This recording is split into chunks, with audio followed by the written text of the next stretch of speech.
నిన్నటిదాకా మన దగ్గర చర్చల్లోనే వచ్చింది 2,500-3,000కి కొంటున్నారనేది. ఇప్పుడు కేంద్రం 5,000 రూపాయలకు కొంటానంటుంది, రాష్ట్రం అది చాలదంటుంది. ఏంటది? ఇప్పుడు కూడా 2,500 నుంచి 5,000 వరకు వ్యాపారం సాగుతుంది. ఇక్కడ ఒక్క విషయం అర్థం కానిది ఏమిటి కానీ ఒక్క విషయం ఏంటంటే, కేంద్ర ప్రభుత్వం ప్రకటించిన 5,000 ఏ బేస్గా ప్రకటించారు? ఎలాంటి నాణ్యతను చెప్పకుండా మిరపకాయలకు 5,000 అన్నారు. వీటికి తాలు మిరపకాయలకు, మంచివాడికి చెడ్డవాడికి అన్నిటికి ఇస్తారా? నాణ్యతా ప్రమాణాలు ప్రకటించలేవు. ఒకటి, కొనే ఏజెన్సీ పేరు కూడా ప్రకటించలే. తర్వాత కొనే ఏజెన్సీ లేదు. తర్వాత వాళ్ళు కొన్న తర్వాత వాళ్ళకు మళ్ళీ తిరిగి అమ్మేటప్పుడు 1,260 రూపాయలు ఆ ఏజెన్సీకి ఇస్తారు, రైతుకు 5,000 ఇస్తారు.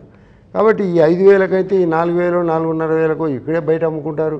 ఆ ఏజెన్సీకి అమ్ముకొని మళ్ళీ దాని చుట్టూ డబ్బుల కోసం తిరగడం, దానికి సర్టిఫికెట్లు ఇవ్వడం, దానికి ఆధార్ కార్డు పట్టుకుపోవడం, ఆ డబ్బులు బ్యాంకులో వేయడం, ఇదంతా అయ్యే పని కాదు.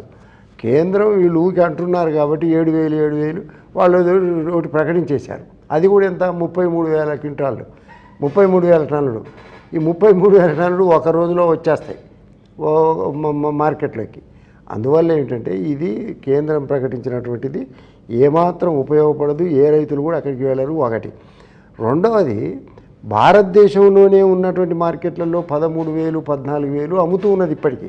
మణిపూర్ మార్కెట్లో కానీ, మహారాష్ట్ర మార్కెట్లలో, అస్సాము, ఈ మార్కెట్లలో అమ్ముతూ ఉన్నప్పుడు ఎందుకని మన రెండు మార్కెట్లే, మన తెలుగు రాష్ట్రాల రెండు మార్కెట్లే ఎందుకు దెబ్బతింటున్నాయనేది ఒక ప్రశ్న.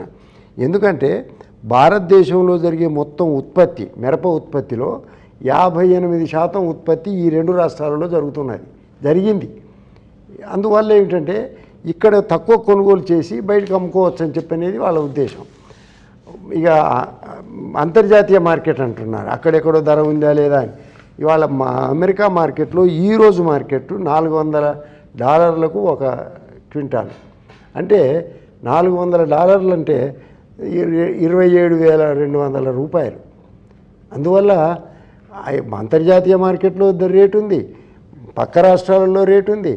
కానీ ఒక్క తెలుగు రాష్ట్రాలలోనే ఈ రేటు ఇలా తగ్గించడానికి గల కారణాలు ఏమిటి అంటే, ఎందుకంటే ఇక్కడ 6 సంస్థలు రంగంలోకి వచ్చాయి.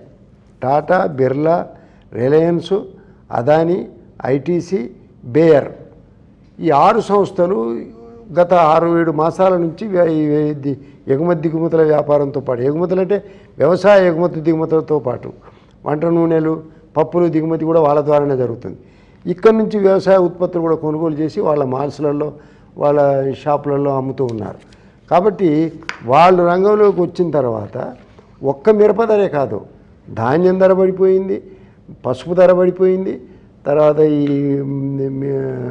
జొన్నల ధర పడిపోయింది, అన్నిటి ధరలు పడిపోయినాయి, ఒక పత్తి తప్ప.